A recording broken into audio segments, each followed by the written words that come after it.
Welcome back mga katropa, JR De La Peña uli dito sa Kuya JR TV on YouTube, Facebook and TikTok. Road close dito sa San Isidro Bridge.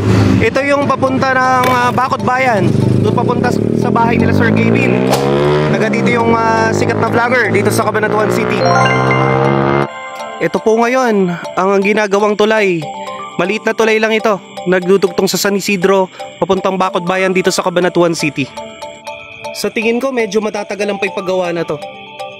So binagbag pala. So walang connector ngayon na bridge dito sa San Isidro papuntang Bacot Bayan kasi yun eh. Papunta kila Sir Gavin yun eh. Ito pa rin ang sitwasyon dito sa Cabanatuan City. Bandang San Isidro Bridge. Sana maayos na rin kaagad para hindi na mag-cause ng delay or traffic lalo na sa mga pumapasok. Sabado naman ngayon, bukas sa Sunday.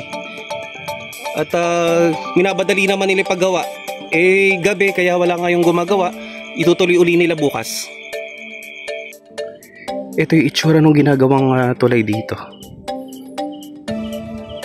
Nire-repair or ginagawa ng bagong tulay. Yan. May nagdudugtong rin palang lupa.